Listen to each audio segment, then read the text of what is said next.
All right, let's dive right in. We're going to talk about something called federalism. Now, that might sound a bit official, but it's actually the secret sauce to understanding how a country as huge and complex as India even works. It's the political glue holding it all together. I mean, really think about it. You've got literally hundreds of languages, so many different cultures, more than 1 billion people. So how on earth does a place like that stay, well, united? That's the big question, right? And a huge part of the answer is this idea of federalism. Just take a look at this map for a second. Every single one of these states, these union territories, is like its own little world. Each has its own language, its own history, its own vibe. And trying to manage all of that incredible diversity, is exactly the puzzle that federalism is designed to solve. So, here's what we're going to cover. First, what exactly is federalism? Then, we'll get into India's special three-list system. After that, we'll look at how it actually plays out in the real world, and finally, how power gets pushed all the way down to the local level. Let's get into it. All right, first things first. What is federalism? What is this constitutional solution all about? Okay, so think of it this way. Federalism is basically a power-sharing deal.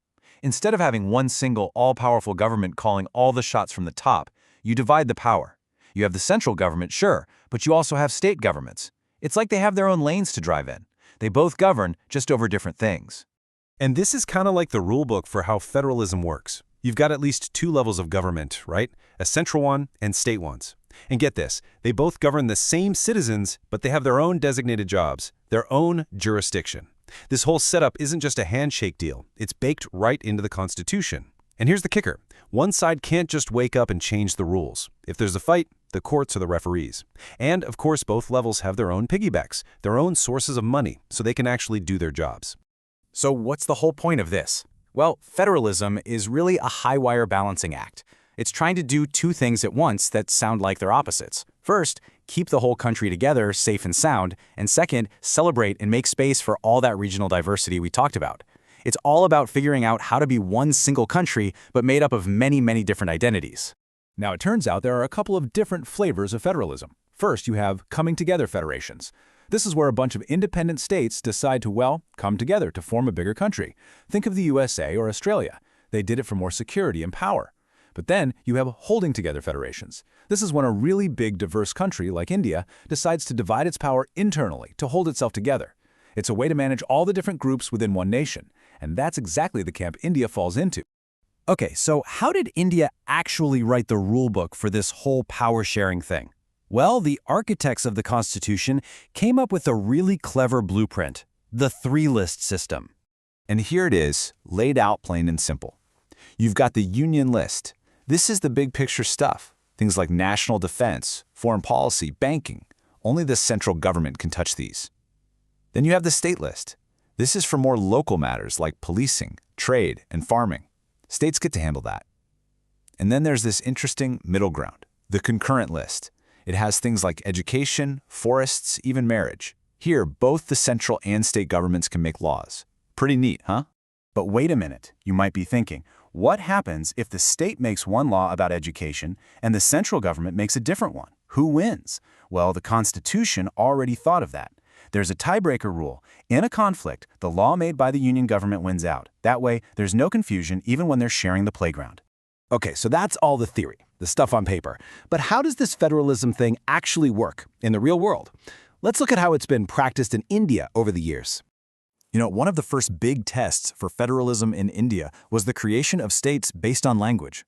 A lot of leaders at the time were really nervous about this. They thought, if we draw borders based on who speaks what, won't the country just fall apart? But something amazing happened. It turns out the exact opposite was true. Creating states for people who spoke the same language actually made the country more united. It made day-to-day administration way easier and gave people a sense of belonging, which in turn strengthened the whole nation. 22. That number is so important. Because while Hindi is an official language, the Indian Constitution officially recognizes 22 other languages as scheduled languages. And that's not just a trivial fact. It's a huge statement. It means India is saying we don't have one single national language. Instead, it's a celebration of this incredible tapestry of different voices. And you know what else really pushed federalism forward? The politics itself. After about 1990, things changed. It wasn't just one big party running the show anymore. We entered an era of coalition governments. This was a game changer. It meant that to be in power at the national level, you had to team up with smaller, regional parties. All of a sudden, state-level issues became national priorities. This created a whole new culture of sharing power and really respecting what the states wanted and needed. But the story doesn't end with just the central and state governments. India took it one step further. The next big idea was, how do we get power even closer to the people? And that led to this, a third tier of government. So you've got the union government for the whole country, you've got the state governments for the regions, and now you have local governments right at the grassroots. We're talking about panchayats in the villages and municipalities in the cities. This whole process of pushing power downwards is called decentralization. And the effect of this has been massive, absolutely profound. It's made democracy so much deeper, because now ordinary people can have a say in the decisions that affect their own neighborhoods. But maybe the biggest revolution was for women's representation. By reserving seats for women in these local councils, it gave millions of them a real voice in politics, many for the very first time. It was a complete game changer. Now, it's super important to realize this whole federal system isn't flimsy. It's built like a fortress. If you want to change the basic rules of how power is shared, it's incredibly difficult. You don't just need a huge two-thirds majority in parliament. You also need more than half of all the state governments to agree. This is a massive constitutional lock that protects the states and keeps the whole structure stable. And that brings us right back to that idea of a balancing act. Because federalism isn't something that was just set up and finished. It's a constant push and pull, a negotiation between the center and the states. It's a really delicate dance. So I'll leave you with this question to chew on. When you look at India today, what do you think is the single biggest challenge to keeping that balance in check? It's a tough one, but definitely worth thinking about.